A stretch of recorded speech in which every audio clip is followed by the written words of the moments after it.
कुंडल तिलक चारु उदार अंग विभूषणम् नवकंजलोचन पंचमुख कर संच पतितं दारुणम्।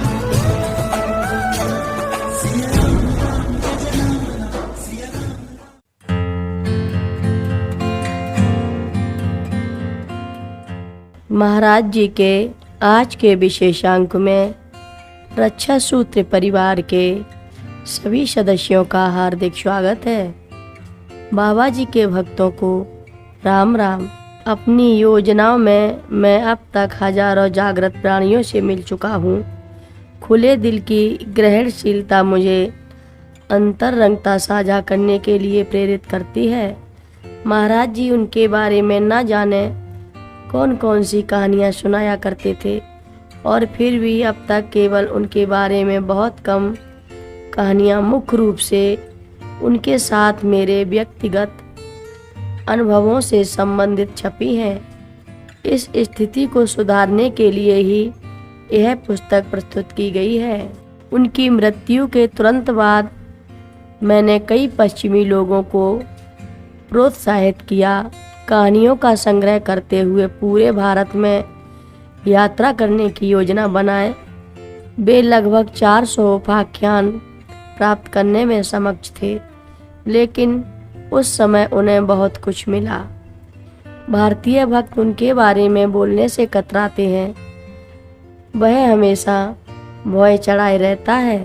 वे उनके बारे में बहुत बातें कर रहे थे और वे अभी भी उस प्रतिबंध को महसूस कर रहे थे।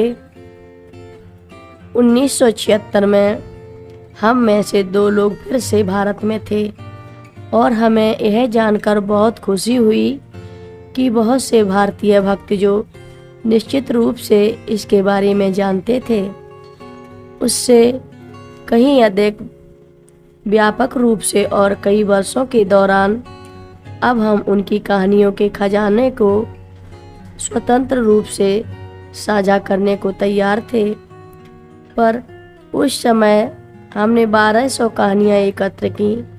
तब से एक अन्य पश्चिमी व्यक्ति की मदद से हमने अतिरिक्त 400 कहानियाँ जोड़ी हैं। पूर्व और पश्चिम से एकत्रित किया गया एक प्रकार का कहानियों की कुल संख्या सामने आई है। 100 से अधिक लोगों के साक्षात्कारों पर आधारित उपाख्यान और उद्धरण, 2000 से अधिक श्रद्धालु, निसंदेह 100 भक्त भी कुल मिलाकर इसका एक अंश मात्र हैं।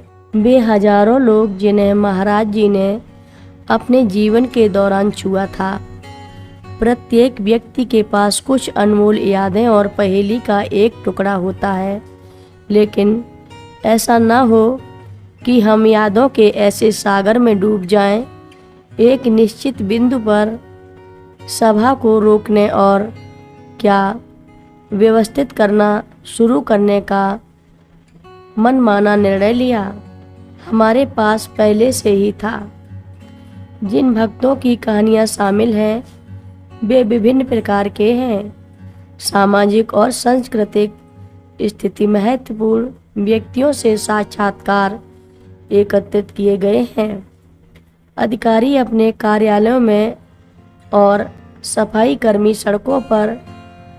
हमने हिमालय के पहाड़ी गांव की महिलाओं की बातचीत को टेप किया जब वे बैठी थीं। देर दोपहर में कोयले की भट्टी के चारों ओर अपने हाथ गर्म करते हुए हमने लिविंग रूम, सड़कों, मंदिर परिसरों में यादें सुनी।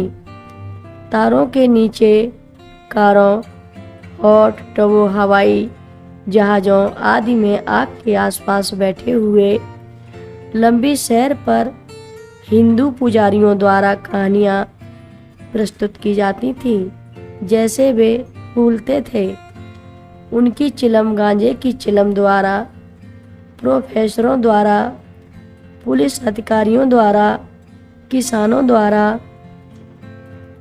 उद्योगपतियों द्वारा, बच्चों और उनकी माताओं द्वारा, जो हिलाते हुए बोलते थे। लकड़ी और कोयले की आग पर उनके बुदबुदाते बर्तन हमेशा वहाँ था। ऐसी निजी अनमोल स्मृति को साझा करने में शर्मीली खुशी की वही भावना एक और उनके बारे में बोलने की ये सभाएं अवर्णनीय रूप से शोभामान थी। इन कहानियों को इकट्ठा करने के बाद हमारा अगला सवाल यह था कि इसे कैसे प्रस्तुत किया जाए। सामग्री का यह दुर्जेय शरीर 3 साल से मैं काम कर रहा था। इस समस्या के साथ लेखन और पुनर्लेखन मेरा आरंभिक प्रयास अधिक था व्यक्तिगत कालक्रम का तरीका, लेकिन मैंने पाया कि ऐसी संरचना थी आसानी से सभी सामग्री को शामिल नहीं किया जा सकता है और इसके अतिरिक्त इसकी मांग भी है। बहुत कुछ शामिल करना जो अप्रासंगिक लग रहा था, इसलिए मैंने फिर से शुरुआत की। इस बार अपने व्यक्तिगत अनुभवों को केवल अतिरिक्त कहानियों के रूप में शामिल किया। चयनित कहानियों को विभिन्न सामयिक शीर्षकों के आधार पर समूहित करना परिणाम है। कथा लंबी है। आगे की कथा सभी भक्तों को अगले भाग में सुनाएंगे। हर रोज महाराज जी की कथाएं सुनने के लिए रक्षा सूत्र चैनल को सब्सक्राइब करें, शेयर करें और लाइक करें। घंटी बजाना ना भूलें। कमेंट बॉक्स में लिख भेजें जय नीब करोरी बाबा जी महाराज। सभी भक्त मिलकर बोलो नीब करोरी बाबा जी महाराज की जय बोलो।